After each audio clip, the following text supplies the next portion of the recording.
encontraron. También te mostramos por dónde entraron y por dónde salieron. Y hoy vas a conocer lo más importante: el túnel por dentro. Recorrimos la ruta del gran botín del Banco de San Isidro. Acompáñanos. Entramos, sí, al túnel por donde los delincuentes quisieron llegar al gran botín del Banco Macro en San Isidro. El plan perfecto arruinado por un pequeño error. Entraste y lo recorriste, Germán. Sí, Rodi, ¿sabes que somos los primeros en recorrer al túnel de punta a punta? Antes solo habían estado los efectivos que lo descubrieron hasta llegar a la base de operaciones. Y por ahí tuvimos que pasar antes de bajar los 20 escalones. El lugar que ellos alquilaron, ¿para qué? Para hacer toda la obra. Pero lo encontramos como lo dejaron. Encontramos los platos, los cubiertos, la cocina, también los colchones y la tierra que habían sacado del túnel. El golpe que no fue. Parte 1, taller de operaciones. Chacabuco 535. Después de visitar varias locaciones, los boqueteros finalmente se decidieron por esta, donde funcionaba un taller. En la fachada ellos habían organizado esto, un falso local en donde supuestamente vendían paneles antihumedad. Pero ¿qué pasaba? Una vez que se atraviesan estos tabiques, encontramos cuál era el negocio real o cuál era la función real de este lugar, que era la base de operaciones para estos boqueteros que tenían como objetivo llegar hasta el Banco Macro. ¿Pasaban mucho tiempo acá? Sí, claro. Miren, por ejemplo, esto es lo que habían montado como cocina. Tenemos hornallas con una garrafa, tenemos vasos, detergente y convivían en la cocina con lo que sacaban del túnel. Por ejemplo, en estos bolsones, en estas bolsas de escombro, está gran parte de la tierra que fueron tomando a medida que iban avanzando metro por metro en el túnel que fueron cavando. Miren, cuando ingresaron, los investigadores se encontraron, entre otras cosas, por ejemplo, con zapatillas. 9 pares de zapatos, que ahora los podemos tocar porque ya fueron periciados. Como ven, borceguíes completamente embarrados, porque van a ver cómo está el túnel en estas condiciones. Era la ropa que ellos usaban para trabajar y también tenían un espacio en donde ellos dormían, claro. Inicialmente, en la parte superior de este taller estaban las oficinas, pero bueno, claro, ellos tuvieron que reinventar el lugar, reacondicionarlo para sus necesidades. Por eso trajeron todos estos colchones y estas sábanas, en donde hacían lo que se llama como cama caliente. Mientras algunos trabajaban, el resto dormían. ¿Y qué es esto? Bueno, esto es un sistema que crearon de ventilación forzada. O sea, traían el aire desde el exterior. Esta pared nos da justamente a la medianera, en donde nos conectamos con el vecino. Desde ahí extraían aire fresco. Por un sistema de motores lo ingresaban al túnel a través de estos ductos y eso les permitía a ellos trabajar de una manera más tranquila y con aire fresco que venía desde afuera. Algo que no vamos a tener nosotros ahora porque esto no está funcionando, así que seguramente se nos va a hacer un poco más dificultoso avanzar por el túnel. Llegó el momento de entrar al túnel. Y no fue fácil llegar hasta el final, Rodi. 155 metros, que si vos vas caminando por la vereda, le pones menos de 5 minutos. A nosotros nos llevó más de 40 minutos, porque nos arrastramos, nos embarramos y en partes del túnel hasta nos faltó el aire. Así que tuvimos que parar y después avanzar nuevamente para mostrarte esto. Los vamos a ver de una manera particular. Te pusiste los anteojos. Con los anteojos vas a ver mi mirada, lo que veía yo, con lo que me encontraba, cuando me embarraba, cuando me faltaba el aire. Y también la otra cámara que te muestra la dimensión del túnel y la obra que no se terminó de concretar por esta varilla de metal. El túnel del golpe que no fue, por primera vez, por dentro. Ahora vamos a entrar al famoso túnel. Y me voy a poner estos lentes para que ustedes tengan una mirada subjetiva. O sea, lo que yo veo lo van a ver ustedes también en cámara. Le aclaro algo, estas maderas que están en superficie son las que usaban ellos para el encofrado, o sea, para asegurarse que no se desmoronara el túnel. Dejo esta madera acá y ahora sí, vamos hasta el interior de esta obra de ingeniería hecha para la delincuencia. Al túnel se accede por esta escalera y acá se desciende 4,5 metros, al menos en el primer tramo, hasta llegar a lo que es la calle Chacabuco. En un comienzo la altura supera los 2 metros, yo tengo 1,86, ven que acá puedo estar parado, pero a medida que avanzamos van a ver que se hace cada vez más bajo, por eso me van a ver a mí cada vez más encorvado. Estos baldes de 20 litros eran los que usaban para juntar la tierra y esto es lo que usaban para transportar los tachos estos de 20 litros de combustible. Miren, una madera con 4 ruedas y una cuerda y así llevarlos hasta el taller con más facilidad. Un detalle, iban marcando por un lado con lápices, por el otro lado con tizas, distintas situaciones e indicaciones. En este caso, 3 metros es lo que hay desde acá hasta la calle. Sobre el piso pusieron esta carpeta. ¿Para qué? Para evitar embarrarse demasiado, porque acá, si levantamos la carpeta, lo que tenemos abajo es directamente tierra. Ya estamos prácticamente en la mitad del túnel. Les aseguro que no tendré el mejor estado físico en este momento, pero es muy cansador avanzar en esta posición. Realmente el trabajo que tuvieron que hacer para lograr esto, muy difícil. Lástima con el fin para el que lo usaron. A medida que vamos avanzando, el aire por un lado es cada vez más viciado y tenemos cada vez más dificultad también para respirar. O sea que entendemos que acá falta oxígeno, además de lo que estamos transpirando, ¿no? Y acá llegamos al final del túnel. A esta altura estamos en la vereda del Banco Macro, a 5 metros nada más de la bóveda y de donde está el sector de las cajas de seguridad. Acá es de donde salió a superficie esta ya famosa varilla de hierro. Y esto hizo que 1 año y medio de trabajo se termine desmoronando en cuestión de minutos.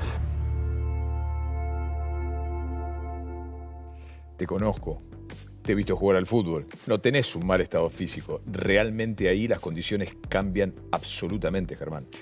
Imagínate no solo recorrerlo, sino hacer fuerza tirando esos baldes, picando la tierra, el escombro como para avanzar en el túnel, soportando altas temperaturas, porque ellos estuvieron casi 1 año trabajando en ese lugar, que te falte el oxígeno, porque por momentos nosotros teníamos que detenernos porque nos faltaba el aire.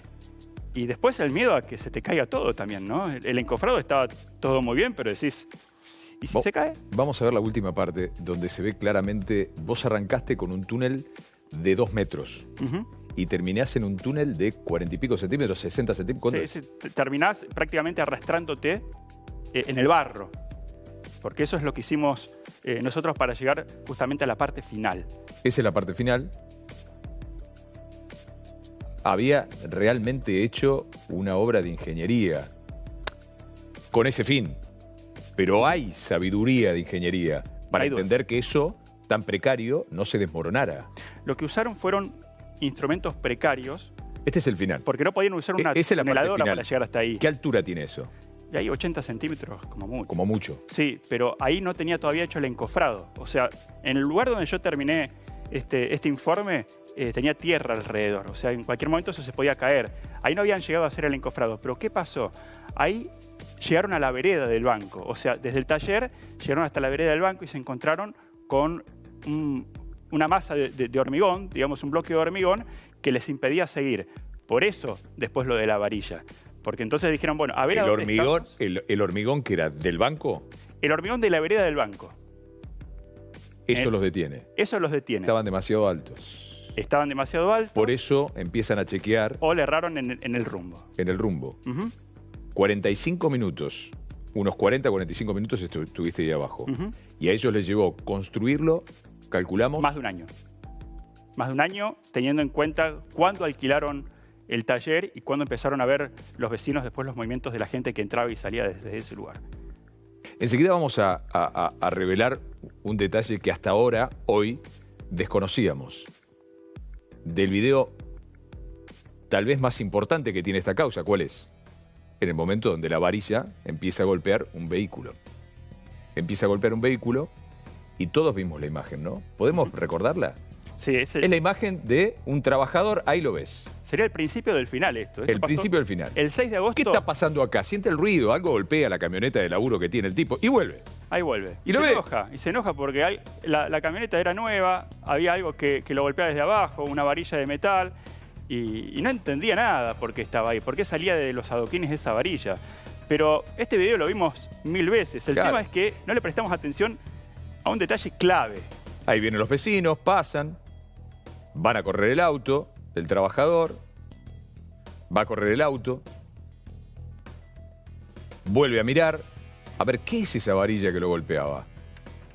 La pisa. Entre la indignación y la sorpresa. Es decir, me estás rompiendo la camioneta y ¿qué diablos es esto? La gente se acerca, comerciantes. Nunca tomamos conciencia hasta hoy que entre todos estos videos estaban los jefes de la banda observando la escena. Uno de ellos está detenido, de hecho. Esta es la imagen. Mirá, la imagen completa. Mirá, atrás de la camioneta, 2 personas con ropa de trabajo en la otra vereda, en la vereda de enfrente de la del banco, mirando lo que estaba pasando. Y se quería matar, básicamente. ¿Por qué? Fíjate la reacción. Fíjate la reacción. Cuando baja el trabajador, se van. ¿Qué había pasado, Rodi? Cuando llegan al final del túnel, donde yo te digo que está el concreto, levantan la varilla para ver a dónde salía, y estas 2 personas, que serían los jefes de la banda, los supervisores, salieron del taller, vinieron caminando por Chacabuco, se pusieron al frente del banco para, a la distancia, ver a dónde había salido la varilla y cantarle a los que estaban dentro del túnel si podían seguir o no con el trabajo. Pero ¿qué pasó? Justo llegó el repartidor y le descubrió el secreto. Observan la escena y vuelven rápido, se calcula, se entiende, se cree a decir, muchacho, se acabó. Por eso encontramos adentro de esta base de operaciones las zapatillas, la comida, había latas de atún, estaban los colchones, ropa que ellos se cambiaban, y porque directamente convivían ahí todo el tiempo. Se habla de cerca de 10 personas que estaban ahí, entre los que por grupos, por tandas, unos trabajaban y los otros dormían. Este es el túnel por dentro, insistimos, del que pudo haber sido el golpe más increíble dado a una entidad bancaria en la Argentina. Un túnel de cientos de metros para llegar de una manera insólita y que no hay antecedentes de este tipo. Sin embargo, una varilla frustra absolutamente todo. Y ese es el tramo final al que llega hoy Germán con un equipo de Telefe Noticias. Este es el momento del ingreso. Allí los elementos, todo muy pensado, todo muy preparado. Incluso ese sistema precario pero efectivo de enviar oxígeno adentro del túnel. Lástima que no estaba funcionando en el momento en que nosotros entramos, pero nos dicen los investigadores que era realmente efectivo. Y después tenían todo un sistema de iluminación en donde un cable llevaba electricidad hasta el final del túnel, porque ellos usaban herramientas eléctricas también. No usaban una tuneladora porque iba a hacer mucho ruido, y desde arriba, a los 4 metros, por ahí alguien los escuchaba, pero sí usaban herramientas eléctricas chicas para ir sacando o removiendo la tierra. Después la cargaban en esos baldes que vimos recién, la ponían arriba de esos carros y la arrastraban. Ahí está la soga, ahí está la soga. En el centro estaba la soga, mientras vos levantás y mostrás que debajo hay tierra. Tierra y mucho barro, porque primero hubo lluvias en el medio. También cuando intentaron ingresar desde el otro lado del túnel, o sea, frente del banco, rompieron un caño de aiza y eso hizo que se inundara también gran parte del caño. Había un detalle, había hongos, por ejemplo, en lo que es la superficie. Eso habla del tiempo que ellos estuvieron trabajando, ¿no? En medio de tanta humedad que había en el interior de ese túnel. Esta es la imagen final. Esa es la imagen todavía final. Falta, ¿eh? ¿Sabés a cuánto estamos metros del tesoro del banco ahí? A 5 metros nada más. A 5 metros. Le faltaba 5 metros nada más para llegar hasta el tesoro del banco, hasta donde están las cajas de seguridad. Ahí está la última imagen, ahí ya no tenés encofrado, ahí estás... Rodeado de tierra. Tierra. Y arriba, la calle. Y arriba, la calle y el comienzo de la vereda. El adoquín y la vereda. Sí, de hecho, la varilla salió entre los adoquines. Muy cerca de la vereda. O sea que al límite del cordón. en el momento en que ellos ven al trabajador que observa, es el momento donde deciden irse. En ese momento se van al taller y le dicen, vamos, vamos que nos descubrieron. Imagínate los que estaban al final del túnel, la velocidad con la que trataron de salir. O sea, no es fácil salir de un túnel de 80 centímetros, apurarte en una situación en la que sabes que te pueden descubrir, en donde te falta el aire, en donde estás cansado porque seguramente habían trabajado todo el día. Y después se fueron con lo opuesto. Dejaron ahí un montón de indicios que permitieron que después sean descubiertas 4 personas que ya están detenidas. 3 de ellas uruguayas y una de ellas argentina. Pero esto no lo pudo hacer, como mínimo, menos de una decena de personas. No. O sea, tenés los cabecillas, que eran en teoría los que aparecen en el video detrás de la camioneta, que eran los que daban las órdenes, los que pusieron la plata, y después, por otro lado, los empleados de los cabecillas, que eran los obreros en sí. Encontramos palas, encontramos niveles, encontramos picos, distintas herramientas en lo que es el trayecto del túnel, estos 155 metros. Pero vos marcás ahí, fíjate que no hay casi espacios entre las maderas. Hay un trabajo realmente hecho con mucho detalle por una cuestión de seguridad. Y gente que sabía. Y por ese lugar iban a sacar cosas de valor de este banco. Así está ahora el banco. Todavía está la obra ahí. Hay toda una decisión que tomar. ¿Qué hacer con ese túnel? Bueno, la parte final es ahí donde ves que está rodeado por las vallas de seguridad. Esa es la parte final a la que llegamos nosotros. Les pregunté a los investigadores que estaban ahí qué iban a hacer con eso. Bueno, ya terminaron las pericias, por eso nosotros también pudimos ingresar y estar en contacto con los distintos elementos.